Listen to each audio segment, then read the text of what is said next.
আমি আসলে এইরকম ভাবে কখনো অভিনয় করিনি আসলে, মানে এইভাবে নিজেকে লুক চেঞ্জ করে কখনোই করা হয়নি বা ডিরেক্টর ওইভাবে ভাবেনি। তো রাহেন রাফি ভাইয়ের সাথে যখন আমি প্রথম দেখা করলাম এটার জন্য ওনার অফিসে, তো দেখার পর উনি প্রথম শর্ত দিল যে চুল কেটে ফেলতে হবে। তো আমি তো ভাবলাম যে কোনো স্টাইলিশ ভাবে ছোট চুল করা হবে হয়তোবা। তো সেইভাবে আমি বললাম যে ঠিক আছে, অসুবিধা নেই, আপনি একদিন সময় নেন, আপনি আমাকে জানান চুল ছোট করবেন কিনা। তো আমি বললাম যে আমি আজকে ডিসিশন দিলাম আমি আপনার সাথে কাজটা করতে চাই। তো ফাইনালি উনি শুধু 10-15 দিন শুধু আমার সাথে খায় আর ঘুরে আর আড্ডা মারে। আমি বুঝলাম না ভাই আপনি কি আসলে কাজটা করবেন আমার সাথে। তো ফাইনালি যেদিন লুক টেস্টের যে ব্যাপারগুলো হলো, চুল তো যেভাবে কাটলাম, আমি কাটার পর বললো না ভাই আপনাকে আরো বেশি ভালো লাগছে।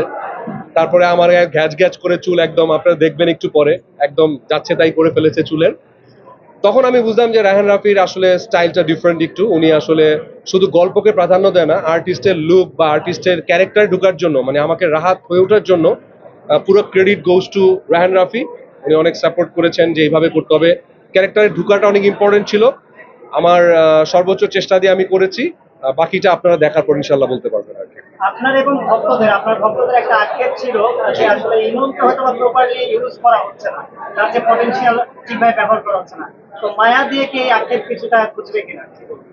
দেখেন, প্রথমেই বলি যে এটা কিন্তু তুফানের মতো কোনো ছবি না।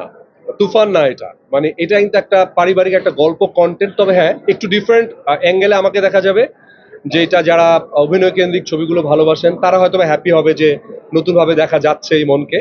সো আমার যেটা হয়েছে যে ডিরেক্টর যারা যারা ভালো কাজ করছেন এখন বাংলাদেশে, রায়হান রাফি ছাড়াও তো অনেক ভালো ভালো ডিরেক্টর আছেন, ওনারা যদি ডিফারেন্ট অ্যাঙ্গেলে আমাকে নিয়ে ভাবেন, আমি আমার সর্বোচ্চ ডেডিকেশনটা তাদেরকে দিতে চাই এবং ডিফারেন্ট অ্যাঙ্গেলে কাজ করতে চাই, এটাই আসলে বলার আছে। আচ্ছা আচ্ছা, ওকে ওকে ওকে।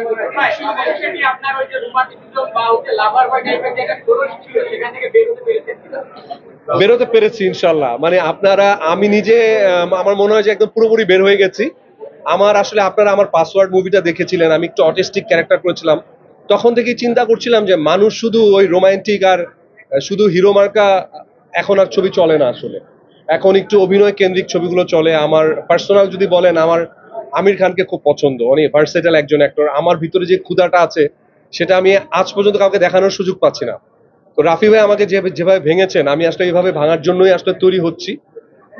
সো চেঞ্জ পাবেন আসলে, এইটুকু সত্যি। মানে আমার যারা ফ্যান ফলোয়ার বা দর্শক যারা আছেন, যারা আমাদের অন্য হিরোরও ফ্যান ফলোয়ার আছেন, তারাও কিছুটা হলেও হ্যাপি হবেন ইনশাআল্লাহ।